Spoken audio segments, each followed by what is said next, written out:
We've been fighting a long time, and we have all lost so very much, so many loved ones gone. But you are not alone. There are pockets of resistance all around the planet. We are at the brink. You have no idea how important you are. If you're listening to this, you are the resistance. Hello, everyone. I wanted to share something with all of you that is absolutely incredible. We all know what mental prayer is and going to Mass and all that, and even verbal prayer, right? Well, there is something that is called visual prayer. The Latin term is Visio Divina. Basically, it's a concept. It's something that some of the saints actually, at first, fell into scrupulosity about. Let me give you an example. Saint Bernard of Clairvaux, I believe, actually was one of those saints.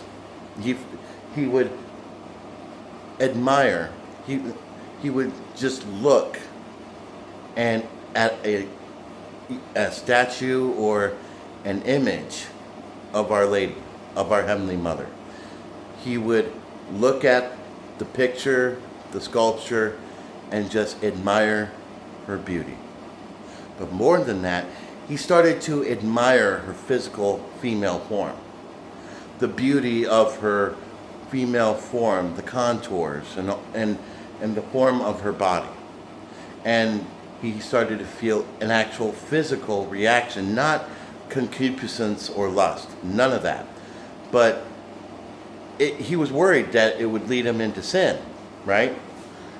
And it was discovered that this was not something to fear. In fact, it's actually known as a remedy for the eyes and for the imagination. St. Thomas Aquinas, and in earlier councils, actually talked about how gazing upon Our Lady's beauty, on her female form, admiring it, is something that cures the lust of the mind and the eyes. Because Our Lady's beauty is so immaculate, so perfect, that it repels lust. It repels concupiscence. I found that incredible. Now, the way Visio Divina works is that you take an image of say a painting or even a statue that maybe highlights her female form, her incredible beauty, and you just stare at it. You take it, you just gaze at it, admire it, and gaze upon her form. Drink in her beauty with your eyes, and then you contemplate her aspects, her perfection, her perfect beauty, her perfect holiness, how she was the perfect creature, the Ark of the Covenant, the perfect masterpiece of God. Any aspect you want. You can focus on her beauty, her virtues, any of that. And then you speak. You speak with reverence to the object of the image, in this case, Our Lady. And just pray. And then, and you do this for as long as you want. Just drink it in. Drink in her beauty, her form, her perfections. Contemplate it all. And really appreciate her beauty, her physical form, her perfections, everything. Just take it all in. And then afterwards, you close your eyes and just hold it in your mind. I know, it sounds bizarre. Like, it really sounds bizarre in our day and age.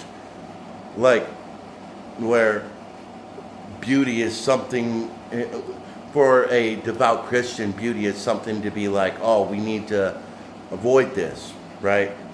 Well, there's a difference between concupiscence, lust, and actual, what I've been telling you about, Visio Divina. visual prayer. And it was actually defined, I believe, in the Council of Trent, that when we do this, when we admire an image of our Lord, even if it's their form, their beauty, anything like that, when we admire that, then the praise goes to the prototype or the archetype of the image or sculpture. In this case, Visio Divina, upon Our Lady, goes to her. And then she takes that praise to God, because she's the masterpiece of heaven. She's the masterpiece of God himself. The work of the Father's hands. And it goes straight to God, because she's the mediatrix of all graces and the co-redemptrix. Take that in, because I myself have experienced this phenomenon. The remedy for the eyes. I like lust of the eyes, concupiscence. If you do this, you will find other beauties in the world pale in comparison. Like, God is the highest, right? Our devotions, any devotions we do, need to have, the final end needs to be Jesus Christ. That's the final end. If any devotion, as St. Louis de Montfort so beautifully said, if any devotion led us away from Jesus Christ, or Jesus Christ wasn't the final end, we would need to discard it and dismiss it as an illusion of the devil. But that's not the case here. And you will find, if you're struggling with lust, or passions of the imagination, you will find, if you start doing this with a beautiful image of Our Lady, like, you're going to notice a change. Before long, you will notice a change. This was an actual practice. Not necessarily a devotion, but an actual practice. Look it up. Visio Divina. That's all I got. Wanted to share that with you.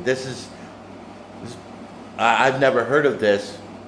And I'm a cradle Catholic.